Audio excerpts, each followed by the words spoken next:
নমস্কার বন্ধুরা, আশা কিচেন অফিসিয়ালে তোমাদের সবাইকে স্বাগত। আজকে আমার রেসিপি চিংড়ি মাছের বড়া। চিংড়ি মাছের বড়া দিয়ে আমি একটা তরকারি করব।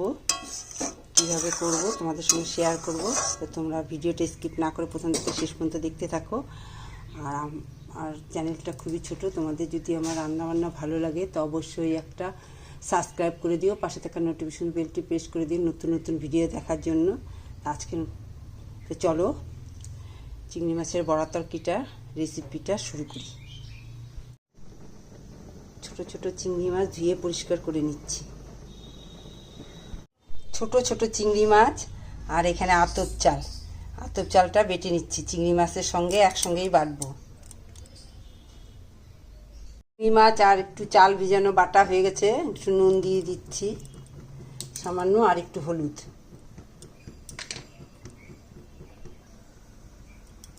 মেখে নিচ্ছি। কেউ চাইলে মিক্সিতে বাটতে পারে, আমি পাটাতেই বাটলাম। আর অন্য বাটিতে আর নিচ্ছি না, এইটাতে দিয়েই আমি একটা একটা করে বড়া বানাবো।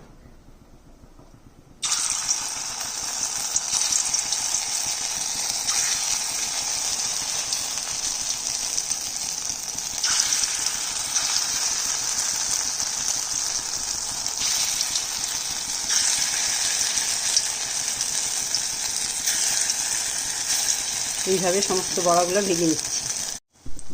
বড়াগুলো ফুলে গেছে কি সুন্দর। এবার উল্টে দিলাম। সবগুলো বড়া সুন্দর ফুলে বেলুনের মতো হয়ে গেছে। হাফ পেঁয়াজটা বাটবো, একটু আদা, ছোট চামচের 1 চামচ জিরা, ধনে আর কাঁচা লঙ্কাটা বেটে নিচ্ছি। একটা আলু নিয়েছি সেদ্ধ করা, তা আলুটা আমি ভেজে নিচ্ছি।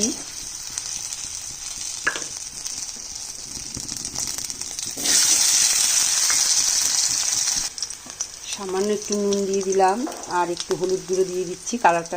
আলুটার কালারটা ভালো হবে, ভাজাটা ভালো। আলু হলুদ দিয়ে ভাজা করলে একটু দেখতে ভালো হবে। আলুটা একটু ভেজে নেব লাল করে। আমার আলুটা সেদ্ধ করাই আছে, অত বেশি ভাজতে হবে না। এখানে আদা, লঙ্কা মানে পাকা লঙ্কা কাঁচা, আর ধনে আর জিরা আছে, আর একটু পেঁয়াজ, হাফ পেঁয়াজ আর 2 কোয়া রসুন আমি দিয়েছি, এটা দেখাইনি। তো এর মধ্যে দিয়ে দিচ্ছি 1 চামচ হলুদ গুঁড়ো। অল্প অল্প জল দিয়ে মশলা আমি ভালো করে কষে নেব। ভাজা আলুটা দিয়ে নাড়বো। আর একটু জল দিচ্ছি, আর মতো নুনটা দিয়ে দিচ্ছি।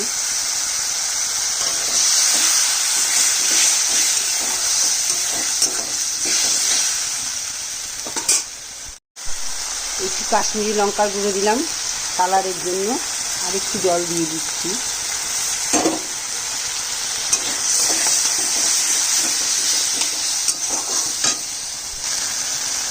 মাঝে আমি 2-3 বার জল দিয়ে কষিয়ে নিয়েছি, জল দিয়ে দিচ্ছি।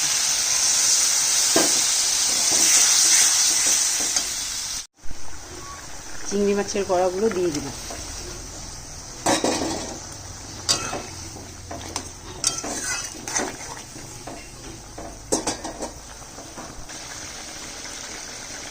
দিয়ে দিচ্ছি হাফ টেবিল চামচ ঘি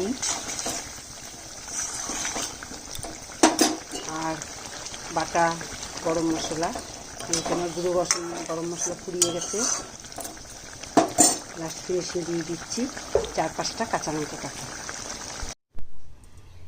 চিংড়ি মাছের বড়া দিয়ে আলু দিয়ে তরকারি আমার রান্না কমপ্লিট। এইভাবে রান্না করে খেয়ে দেখো, ভালো লাগবে। আর যদি আমার রান্নাটা পছন্দ হয় তো অবশ্যই একটা লাইক, শেয়ার, কমেন্ট করো। আজকের মতো রান্না এখানে শেষ, আবার একটা নতুন রেসিপি নিয়ে আসবো।